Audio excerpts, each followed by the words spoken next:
Now, last week on IGN, we ran through the top games of the last generation. So PlayStation 3, Xbox 360, and of course the Wii. Now, it was a joint effort. It wasn't my decision, it wasn't your decision, it wasn't your decision, but we did contribute to it. So it's kind of like the IGN hive mind. And the number one was, of course, Super Mario Galaxy. Would that have been your number one? So I'm not a massive Mario fan. Or I used to be, but I kind of went off it. I don't know. Galaxy, I think, is brilliant. It rejuvenated the franchise. It was very, very unique. I played it. I didn't like it that much because I didn't really get on with the Wii controller. Don't like Mario. I don't. No, Italians can't stand them. So basically, I didn't really get on with the Wii controller, and it was towards the end of my love affair with the Wii, and I just kind of lost. I just couldn't be bothered. Your love affair with the Wii was quite short then. It was quite because Mario Galaxy came out quite early. I didn't get it till a bit later though. Okay. I kind of played Twilight Princess, Zelda, and didn't enjoy the control scheme there. And then I played that, and I was just like, no, screw this, too much for me. And I went back to. So for me, it wasn't really. But I think I can see what it did for the franchise, and I think it is a fantastic game. It just wouldn't be my. So what would your choice be? Ooh. Think about it for a minute. I will think about it. So Galaxy. Yeah, what do you think of Galaxy? I think it's a worthy winner. Obviously, I think it takes a little bit of heat when we've put that out on Facebook and Twitter that it's like the number one. People are like, for me, it seems like a lot of people who haven't even played it. Yeah. And I think, not to like wave the Nintendo flag, but the thing everyone always says about Nintendo, like, we've got Mario Kart in the office. Yeah. I think this is, and people go, oh, another Mario Kart. Yeah. Same old thing. It's like there's been a handful of Mario Kart games in 20 years. Yeah. There's like a Call of Duty every year. It's FIFA every year. And the thing about Mario and Nintendo is they always say, they don't do anything new. And Miyamoto said, like, we could come up with new characters every year if you wanted. Yeah. But it's about coming up with new gameplay concepts. Yeah. And even if it's the same character, it's the gameplay concept that is the thing. And that's what Galaxy did. Yeah. They did it back on 64 with a 3D platformer.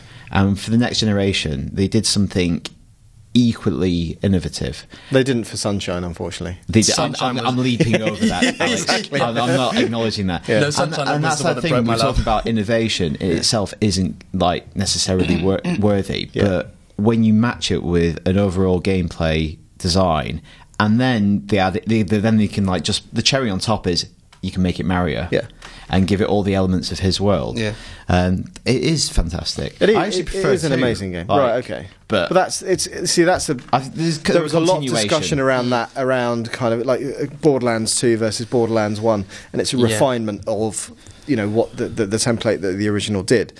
And so it's kind of hard to sort of, which one would you include? Because like Dark Souls or remember Demon wrapping Souls? your head around Mario 64 for the first time, be able to like triple jump and long jump and backflip, and then doing all that, but in like on these little like kind of planetoids, and using gravity in novel ways, and it's like 3D World on the Wii U now. Right, it's just like throw all these ideas into a game, and for it still to have a shape, and a consistency. I think that's what still marks Nintendo out as something special, even they're having all these problems that are So I agree. Like, I really enjoyed Mario Galaxy, but I didn't finish it, and I felt like me as a gamer, I've kind of grown out of that style of game. I'm not as good as I used to be, quite frankly. Like the cookie cutter levels were an absolute pain in the arse. And I just didn't have the patience or the time to kind of invest into it to kind of get all the way through. And I've said it many, many times on this podcast, I like the idea of going from start to finish in a game, 8 hours, bosh. I also think it's a really interesting winner to have at the top of the list, because I think Mario is just pure gameplay. Whereas in this list and this generation of consoles where they've become more sophisticated, they've supported more interesting kind of storytelling experiences or artistic experiences. So like looking at the list, Last of Us, very strong narrative, Red Dead Redemption the same, Journey more of a kind of arty experience and aesthetic experience. But top of the pile is still gameplay. Well, I was a big advocate of Wii Sports, because it's the first game that everybody in my household, including my mum, and everybody could play and be on a level playing field. Like, no other game has done that, or hadn't done that up until that point. And I know it's only got a handful of events and this, that and the other, but it was the game that demonstrated better than anything else why you should buy a Wii, and it came free with it. But you're right, in terms of the judging criteria, it's been far more complex for this generation than I think any previous generation. God, I think diversity of experience. Which Halos do we include? Which ones don't we include? But there's quite a diverse range of experiences and genres. Like, I don't think one particular genre hasn't dominated above any others. No. But even though sales, like obviously FPS dominates across the board. What I noticed, because obviously we're also asking people to vote for their favourite ones, and I was looking through as a JRPG fan, I was trying to see if we have any JRPGs on there, and they're not really. Last generation was the generation of the Western RPG. Yeah. We had Mass Effect, we had Skyrim, which was a cultural phenomenon and all of that. Fallout, JRPGs, Fallout, Fallout. I don't know. I'd argue to a degree elements of Far Cry with Dragon Age. Mass Effect. They're all they're all Western RPGs. The JRPG just completely vanished, and the one. So for me, I think probably the game of the generation. I mean, if I'm being honest, probably The Last of Us had the biggest impact story-wise. Skyrim, I thought, was, as I say, a phenomenon. Like, it just completely blew everything else out of the water, and it really moved the franchise forward. But Ni no Kuni, I thought, was really, really... Did you play Xenoblade? Because I didn't, because again, really, really good. Right, okay. Wii, rather. But X, which is the follow-up they're working on, Monolith... that actually, more than anything else, is one that makes me think, you know what, maybe I do want a Wii U from what we've seen of that, and I'm hoping we'll see more at E3. So, do you want me just to go through the top 10? Yeah, go for it. People might not have seen the list on the side, but obviously go check it out. Countdown and let us know yours. And if you disagree... From 10 to 1. Yeah, if you disagree, there's also a way that you can put together your own top 10 list and share that. Check it out. I put 2 human in mind, so you better go and vote to balance out that madness. In your top 10? Look, so I like MMOs and I like the grindiness of them, and I think that was the precursor to it. Wow. Because I love the grind and the loot hunt. I've heard you like the grind. Hey, I'm a broken man. Hey. Number 10. Number 10 is Call of Duty 4 Modern Warfare. That is a great game. That is a great game. We used to see that would probably do that for the next 9 entries. That was a great game. That was probably that was a great game. Probably put that in my top 5 actually. Really? Because I love FPSs, and that to me was. And I remember seeing that. It was my first E3 working for IGN, and it was at E3 when it was a small E3 at Santa Monica. And I was just like, oh, it's Call of Duty. And then I played it, and it was just like, that is amazing. It was the level where... in Iraq? No. You have to crawl... Gillies? Yes. Gillies in the Mist? Yes. It's not called that, though, is it? It's not. Why is it called? Oh, we've done so many things at that level in the last few years. I can't remember what it's called. Oh, all gillied up. Yeah, we always think it's called Gillies in the Mist, but it's not, because there's no mist or something. But yeah, I remember the bit where, like, obviously you have to hit the deck, and then they're all walking past you. In Ukraine. Like, this is insane. Yeah. Then obviously it's kind of been carbon copied to death, but that's definitely up there for me. Cool. Number 9, Journey. That is a great game. That is a great game. Stay with us on IGN. My memory of that more great games. is interviewing at BAFTA one of the creators after they won all those awards. Yeah. And she cried. She got really emotional. And she was like, "It's just." What did you say to her? I said she should have bought a better dress, and I didn't really. I said, "Well done." She wearing just a big. She got really. It was really, really sweet, and they were like, it clearly meant a lot to them, and it was passionate. Huh? Wearing a big scarf. Yes, they got longer with every award she got. Yeah. She didn't say anything. She just wandered off into the distance. Lovely person. Yeah. Not a great interview. Not great interview. Mute, but fun. Yeah. Number 8. In at number 8. Another great game. In 8. GTA 5. See, that's low down. See, now I wouldn't put it in my top 10. Well, you put top 2 human in there. That's all. You don't have a say in this matter. This is true. But also, I'm sure we'll come to it when we talk about Out this week, but playing Watch Dogs now, not quite enjoying it as much as I thought I would. And I think that's because I overindulged on Grand Theft Auto, and I'm kind of bored of that open world thing. So GTA is one of those games where if you are... It comes into that, and nothing else has come close to it in terms of creating a world. Nothing, not even 50% of what GTA 5 does, I don't think. That world is amazing. Yeah. The game is good, but the world is amazing. But you look at, Dan Stapleton, who reviewed it for us, made an interesting point. He's like, no, you know, Kez McDonald reviewed it. No, Watch Dogs. Sorry. Oh, okay. Right, sorry. Dan Stapleton, who reviewed Watch Dogs, made an interesting point. You know, Watch Dogs is clearly Ubisoft's attempt to launch some sort of, GTA alike, like the Cruise and Need for Speed alike, or what have you. And he's saying, Ubisoft have a history of iterating very, very quickly upon games. So by the time we actually see Grand Theft Auto 6. Whatever number Watch Dogs were on, there's no telling, it may be a very even playing field. Because the original Assassin's Creed wasn't particularly well received. No. 2 was and the big 2 one, was the one that where they, but you know, again, they've had huge pre-orders for Watch Dogs. It's broke all Ubisoft records I saw. And it's going to. And what I imagine will happen is obviously Watch Dogs 1 is there. The second one will probably dip a bit, even though it will probably get better critical reviews, and then it will take time to build up again. Yeah, we'll have it every single year. That'd be fun. Yeah. Something to look forward to. Next one? Next one. Shall I just run through them really quick, or do you want to go for each one and say they're a great game? Go on then. Okay, Red Dead Redemption, great game. Missed it. Didn't play it. Red Dead Redemption. I know. Like, I think that would be in my top 3, actually. I think it's just incredible. I don't even like westerns. Yeah. Like, the thing is it's a Rockstar game because it's also about the world. Yeah. And even though it is, like, barren and sparsely populated, I think it's one of the richest they've ever created. Yeah. It's not like loads of buildings and like signs, but you can just go wandering off into the woods or like ride across a border and end up and you find some weird stuff happening in the middle of the desert. Something's gone wrong. I think there's a ghost town. Yeah, the influence of Red Dead on GTA 5 really, really kind of brought that world to life. In like when you're in the sticks. Yeah.